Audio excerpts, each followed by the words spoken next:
Hello my friends. Welcome to the Diary Stories channel. Today, I'm going to share a new exciting story with you, and as always, I'll draw my conclusions and give advice to the main character of this story. Don't forget to subscribe to the channel, hit the like button, and leave your comments. Let's get started. He was nothing like I'd imagined a police detective to be. He wasn't menacing or threatening, and he was sweating profusely every time I saw him. He had a bag of peanuts in his hand and ate them one at a time. He wasn't unfriendly or intimidating, but he was hard to get along with. "Mr. John, we can't let you go until tomorrow morning. We don't have anyone to do paperwork on Sunday night." Samuel Green tried to be professional and friendly at the same time. It didn't work. I'd been in the holding cell for 3 days, and now he was telling me I had to stay another night. The whole thing was weird. First of all, I shouldn't have been here in the first place. I guess they couldn't wait to pin a murder on someone. Unfortunately, I wasn't good enough for them. All I could do was look across the table at him and shrug. Hell, I didn't really want to get out of here anyway. I was disappointed when they told me I wouldn't be charged. Those bastards were sending me home. I was being returned to my wife and my family. No bail, no refunds. I felt like an old soda bottle. The good news is you can order your own dinner tonight from Stakeout. Now the money comes from a different fund. You can order whatever you like. I smiled weakly at him. "Sam, will you be here in the morning?" Sure. Why would you know that?" "Well, I was hoping you could help me out a little with this release." "What do you mean?" "Well, I'll be completely free, right?" "Yeah, no strings attached." "Is there any way you can let me go without turning me over to my family?" When Sam Green laughed, sweat beaded on his forehead. "You mean you want to sneak out the back door?" After I nodded, he shook his head. "She really hurt you, didn't she?" I nodded again. "I'll tell you what, John. You think about what you want, and I'll figure out how to help you get it. Will that be okay?" That night, I had a chicken dinner and was the envy of all my cellmates. After eating apple pie, I spent the rest of the evening going over everything that had happened in my head and trying to plan my future. My head seemed to be working fine, but I had no idea what my plans would be. I was working at the Northeast Regional ACE Equipment Distribution Center. I spent my entire day loading and unloading trucks. It wasn't very challenging, but I enjoyed it, and the pay was adequate. I provided for my family and raised 2 fine boys on that paycheck. Todd was 16, and Jeremy was a year younger. My marriage and my life were great until 3 days ago when I was arrested. The arrest was fair and simple, but when I learned the circumstances surrounding the arrest, things got more complicated. In fact, I made them complicated on purpose. However, that was not my intention at the time. I was in the warehouse doing my regular job at my regular shift time when the police arrived. My supervisor pointed me out, and I was immediately handcuffed and taken to the black and white room. All of this was in front of my coworkers. By the time I got to the patrol car, everyone in the building was aware of what was happening. Of course, I had no idea what had happened. Being a law-abiding citizen, I followed orders like a little puppy and didn't ask any questions. That's when I first met Sam Green. At first, he was a little stern, telling me all the way out not to do anything stupid. By the end of the day, his demeanor began to change. After the formal introductory part of the interrogation confirming my identity, things started to get interesting. Sam Green was very interested in where I had been all morning. He didn't seem happy when I assured him that 15 people could confirm that I had never left the warehouse. I tried to be polite and accommodating until he dropped a bombshell on me. "Do you know a man named Thomas Esterly?" "Well, he's not a close friend of mine, but I know him." "What does that have to do with anything?" "He was killed this morning at 11 o'clock in a hotel parking lot. His car exploded. Why am I being questioned about what happened to Thomas Esterly? I haven't seen the guy in over 15 years. What was your relationship with Mr. Esterly?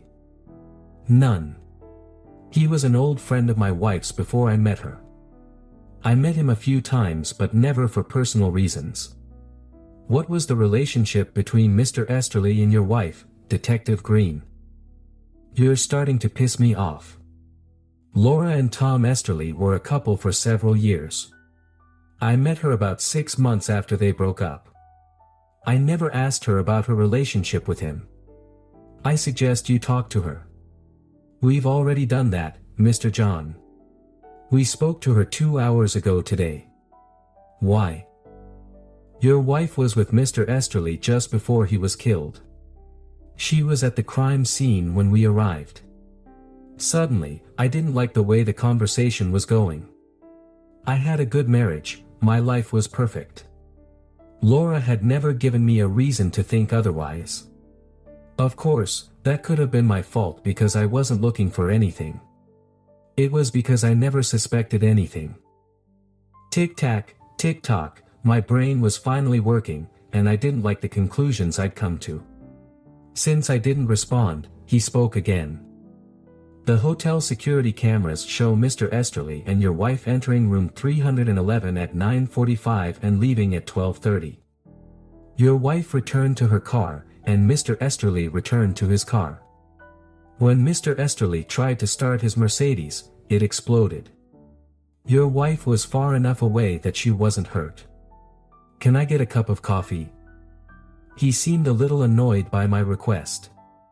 I interrupted his stream of concentration. I needed a short break to clear my head. I had just found out that my wife, with whom I had spent 18 years, had been unfaithful. My whole life was built around her and the children. She and I had everything, and now everything was falling apart. No, I didn't kill Thomas Esterly, but I really wish I had. The rest of his questions would have been unnecessary. Sam Green left the room for a moment and returned with cups of black coffee from the machine. He was shitty, but I needed time to think, so I sipped it for a while. Detective Green, can I assume my wife confirmed all of this information, or did she have some alternative explanation? No, Mr. Fouth, there was no other explanation. We showed her the evidence, and she cooperated with us. She met Mr. Esterly, and they did spend over 2 hours together in room 311. I know this is not part of your investigation, but was that the first time they met, or had they been together before that? Mrs. Fouth indicated that she and Mr. Esterly met every month for at least 3 years. She had no idea who would want Mr. Esterly dead. Now, do you see why you're a prime suspect? I finished my coffee in one final gulp. My body seemed to shudder at the bitterness of it. It suited my mood at the moment. Why did she have to come clean about all of this? Honestly, I think she was scared to death. Turns out they usually arrived in the same car. Today, she had some shopping to do, so she decided to meet him there. If they'd followed their usual routine, your wife would be dead too. I think she knew that. Well, I guess I better tell you everything so you can finish this. What do you mean? It was me. I parked my truck in the back of the warehouse and slipped out without anyone seeing me. I put the bomb under Esterly's car, and then I went back to work. I was gone less than 30 minutes, so no one even missed me. Would you be willing to sign a statement acknowledging that? Sure. An hour later, I was put in my own cell.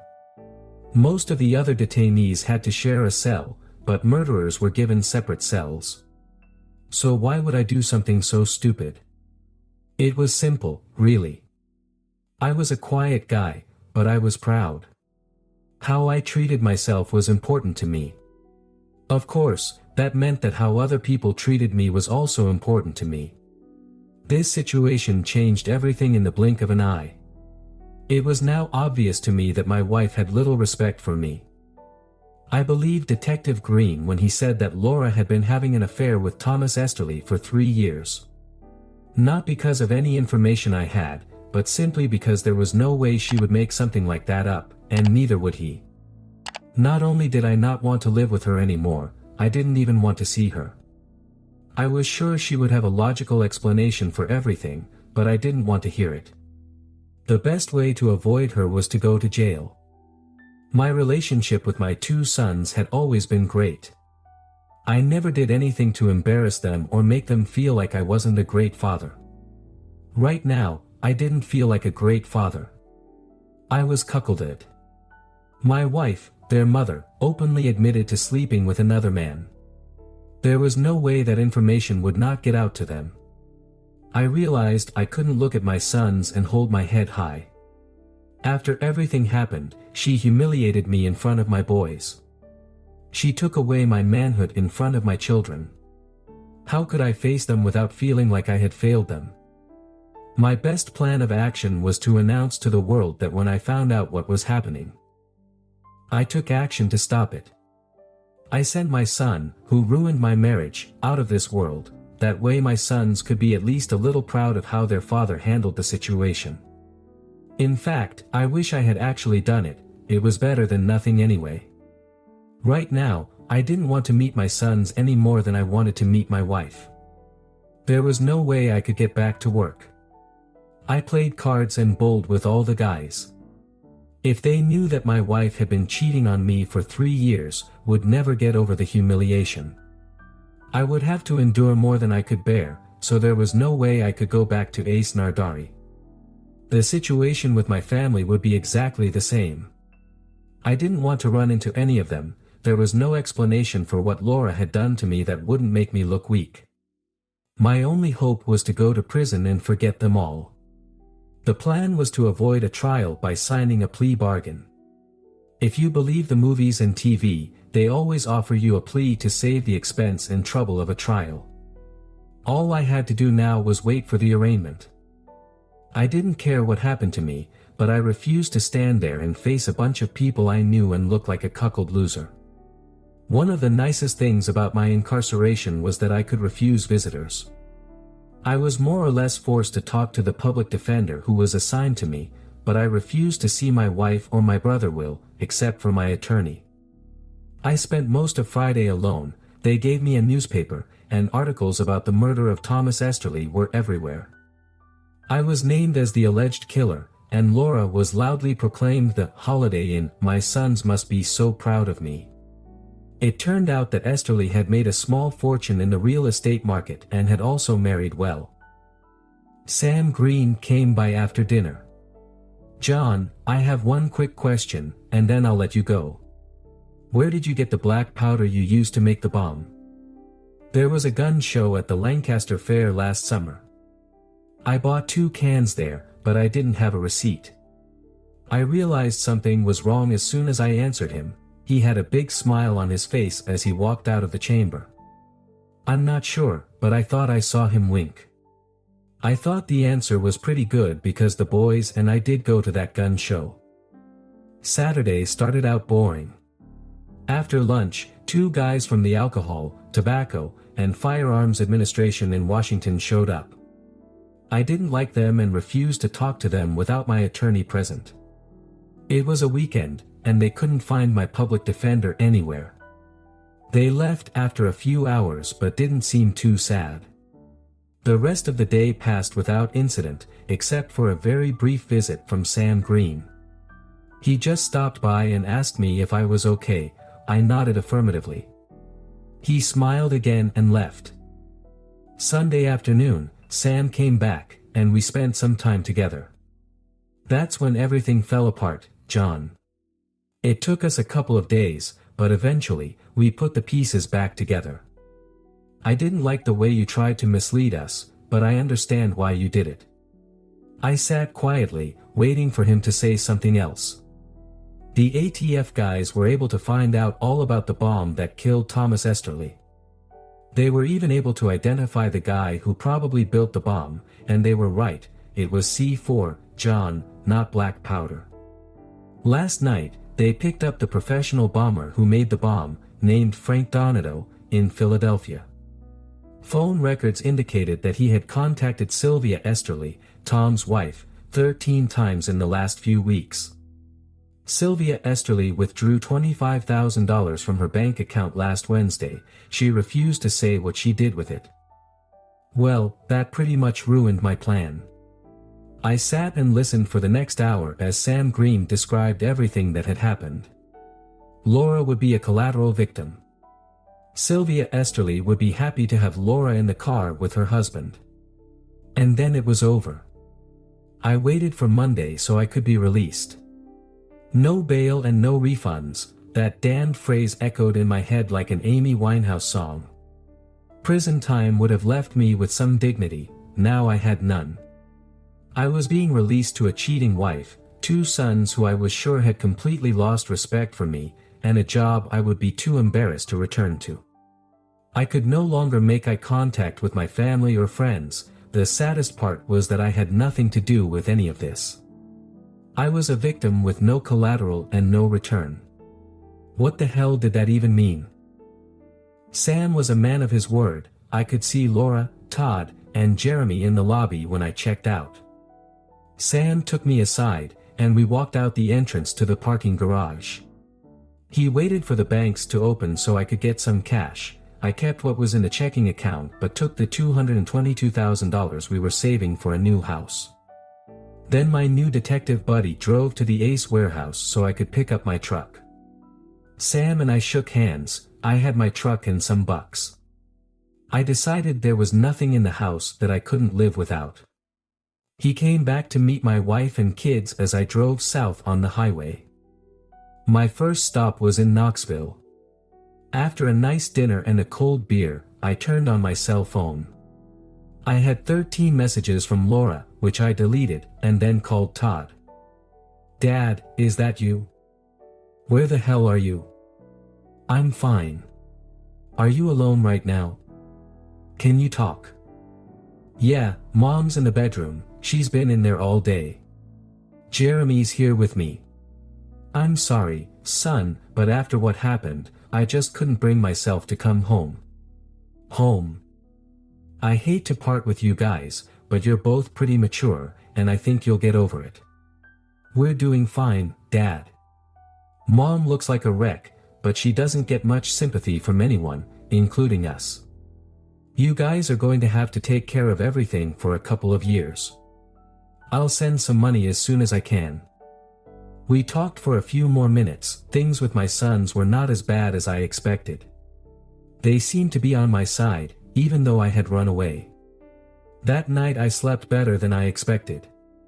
By noon the next day, I was in Huntsville. I rented a small trailer and got a job at a warehouse through an agency. The next day, by the end of the week, I was offered a permanent job. I was overqualified and underpaid, but it seemed like a steady job, and the future prospects looked good. I was getting ready to start sending money home for the boys. All that changed when Todd called.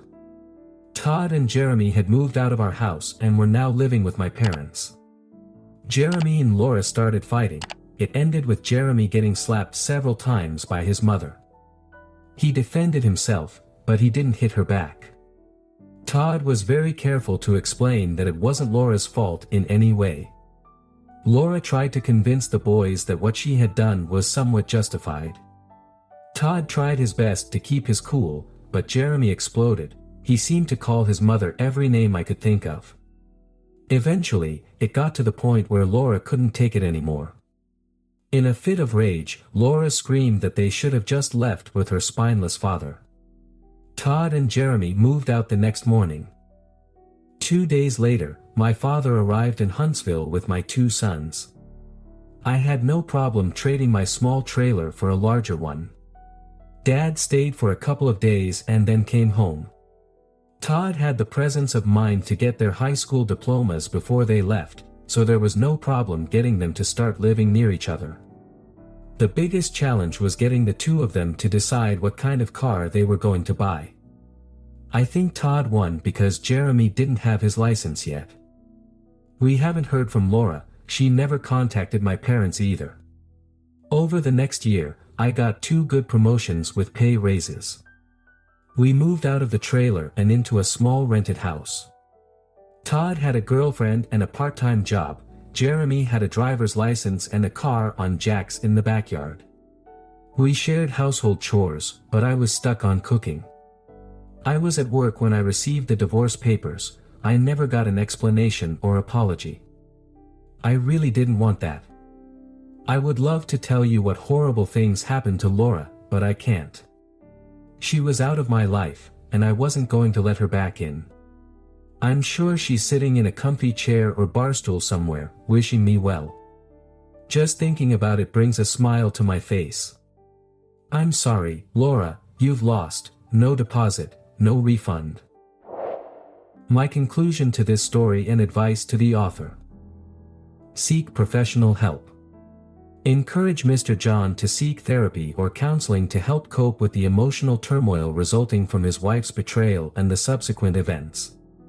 A mental health professional can provide guidance and support during this challenging time. Communicate with family. While the situation is complicated, advise Mr. John to have open and honest conversations with his sons. Keeping lines of communication open is crucial for maintaining a healthy relationship, even if it means discussing uncomfortable truths. Consider legal counsel. Given the false confession and the complex legal situation, suggest consulting with an attorney. Legal advice will be essential in navigating the aftermath of the arrest, divorce proceedings, and any potential consequences arising from his actions. Focus on personal growth. Encourage Mr. John to focus on self-improvement and personal growth. This might include setting new goals, exploring new interests, or investing time in activities that bring him joy and a sense of fulfillment. Build a support system. Establishing a strong support system is crucial. Whether it's friends, family, or a support group, having people to lean on during difficult times can make a significant difference in one's emotional well-being. Move forward positively. Instead of dwelling on the past, advise Mr. John to channel his energy into creating a positive future. This might involve pursuing new career opportunities, engaging in community activities, or fostering new relationships. Forgiveness. While forgiveness may not be immediate or even possible, encourage Mr. John to consider it as part of his healing process.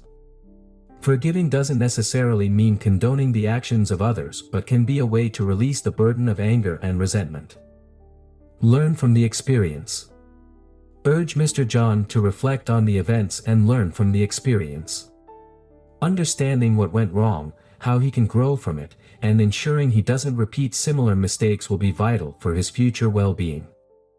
Remember, seeking professional advice and support from trusted individuals can greatly contribute to navigating the complexities of rebuilding one's life after a tumultuous period.